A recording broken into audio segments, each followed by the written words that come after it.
धतूरा, जिसको वैज्ञानिक भाषा में धतूरा मेटल नाम से जानते हैं, जिसको शिव प्रिय, धुत्तुर, उन्मत्त, धतूर, कनक, धतूरा और उन्मत्त तातूर इत्यादि नामों से भी जाना जाता है। चरक संहिता में कनक नाम से तथा सुश्रुत संहिता में उन्मत्त नाम से निर्दिष्ट धतूर शिव का प्रिय है।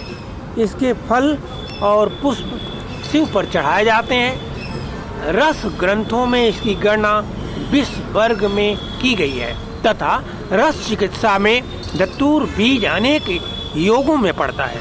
धतूरा के पौधे समस्त भारत में पाए जाते हैं। इनकी जो प्रजातियां देखने को मिलती हैं वो दो तरह की, जो एक है समस्त भारत में फैली हुई पाई जाती हैं। इनका छुप से बिल्कुल मिलता जुलता है और ये सफ़ेद होती है। कृष्ण धतूरा, इसके छुप कहीं कहीं पर पाए जाते हैं।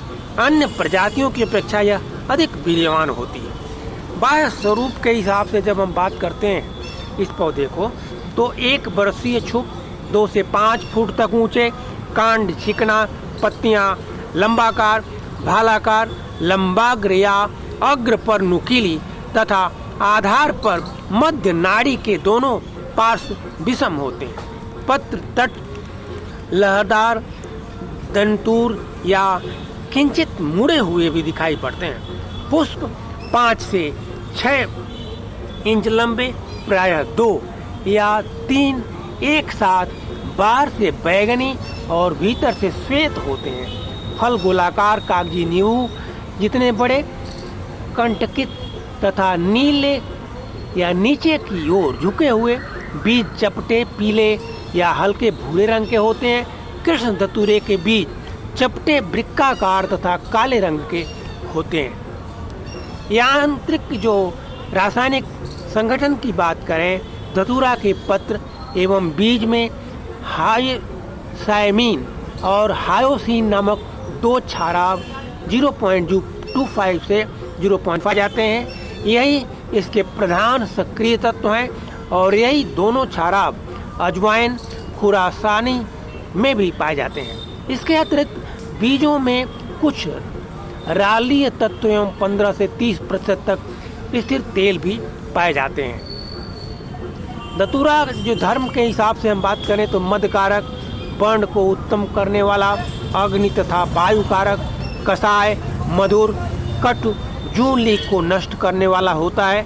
धतूरा कड़वा, रुक्ष, कांतिकारी, घावों को भरने वाला, त्वक दोषहर, ज्वरग्न और भ्रम पैदा करता है। यह कफ नाशक है। श्वास नलिका के संकोच विस्कार प्रधान रोगों में धतूरा की उपयोग बहुत ज़्यादा है।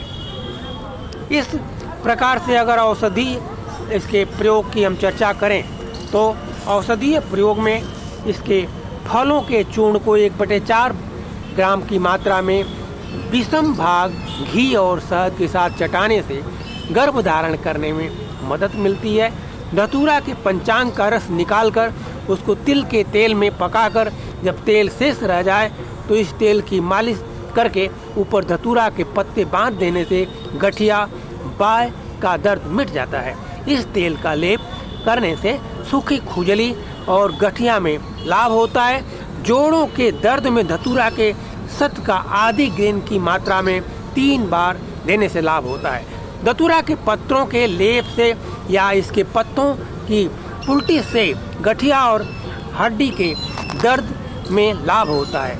धतूरा के पिसे हुए पत्तों में शिलाजीत मिश्रित कर लेप करने से अंडकोश की सूजन, पेट के अंदर की सूजन, फुफ्फुस के पर्दे की सूजन, संधियों की सूजन और हड्डियों की सूजन में बड़ा लाभ होता है। धतूरा के 15 फलों को बीज सहित लेकर पीसकर महीन चूर्ण को 20 किलोग्राम दूध में डालकर दही जमा लें। अगले दिन दही को भिगोकर घी निकाल लें। इस घी की 125 मिलीग्राम की मात्रा पान में रखकर खाने से बाजीकरण होता है।